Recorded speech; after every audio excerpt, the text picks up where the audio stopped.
From the JAMA Network, this is JAMA Author Interviews. Conversations with authors exploring the latest clinical research, reviews, and opinion featured in JAMA. Hello, and welcome to this JAMA Author Interview podcast. I'm Dr. Linda Brubaker, a JAMA Deputy Editor and today's host. I'm so pleased to welcome Dr. Sarah McKetta, a social epidemiologist at Harvard Medical School. Recently, JAMA published an interesting manuscript titled Disparities in Mortality by Sexual Orientation in a Cohort of Female Nurses, authored by Dr. McKetta and colleagues. Welcome, Dr. McKetta. Thank you so much for having me, Dr. Brubaker.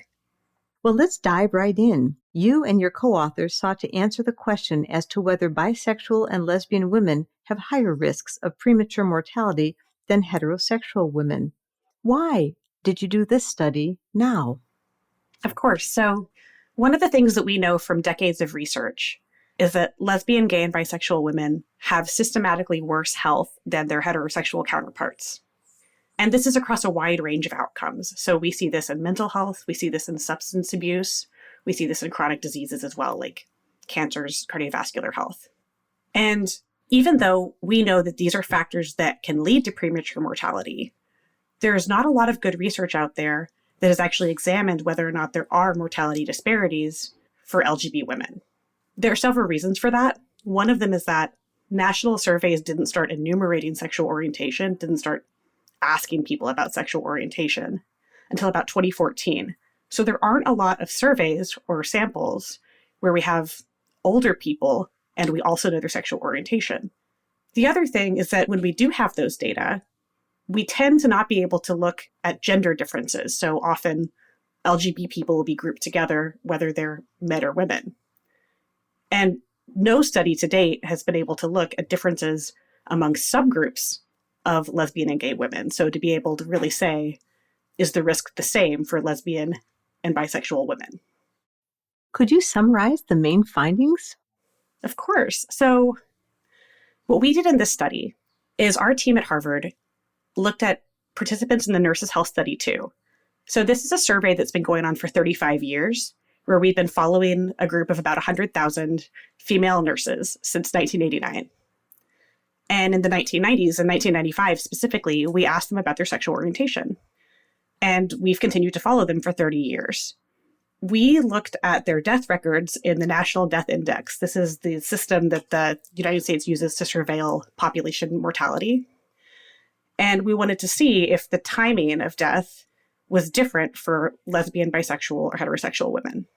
And what we found was that if you compare lesbian and bisexual women to heterosexual women, lesbian and bisexual women died 26% sooner than heterosexual women.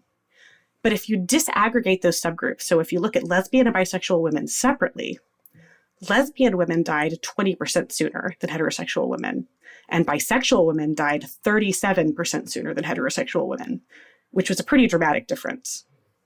Well, that's clearly a surprising finding that wasn't expected. Were there any other surprising findings as you looked through this data? So this sample was predominantly non-Hispanic white women, but we did take a look to see if there were also differences among people who were also racially or ethnically minoritized. And we found that among non-Hispanic white women, the mortality disparity was about 23%. But among racial and ethnic minority women who were also lesbian and gay women, the mortality difference was closer to 50%. What are the generalizability concerns for this kind of data? Earlier, when you said that this was a surprising finding, I agree with you. I was not surprised to see a disparity, but I was surprised to see how strong this disparity was, because in a lot of ways, this sample is probably healthier than the general population. So this is a sample of people who, when they were recruited, they were working nurses in the midlife. So they were healthy enough to have a job. And they were adults, so they were sort of past what we would expect to be a very turbulent time for mental health right around adolescence. Socioeconomically not very variable. So these are people who had very similar jobs. They're predominantly non-Hispanic white, and they have high health literacy. I did not expect to see a disparity of this magnitude. Regarding generalizability to the general population, I would expect that this estimate that we found in our study is lower than the general population, that it's a more conservative estimate. Are there any other important limitations from the findings? Yeah.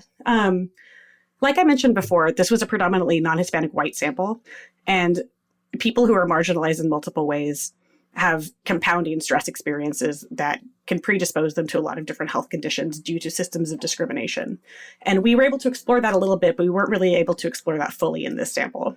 The other thing is we asked about their sexual orientation at one time point, and sexual orientation is fluid throughout the life course. And there are a lot of different dimensions of sexual orientation that go beyond whether or not somebody identifies as lesbian or gay. People may not identify as lesbian or gay, but they may have same-sex partners.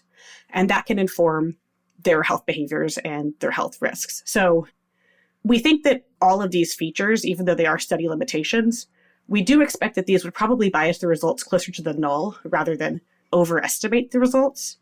But these do need to be looked at in other samples that have more diversity and more nuanced measures of sexual orientation.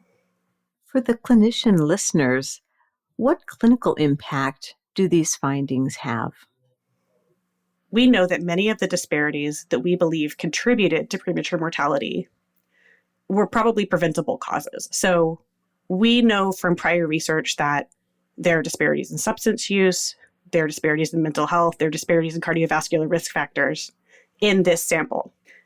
And these are measures that are preventable and screenable.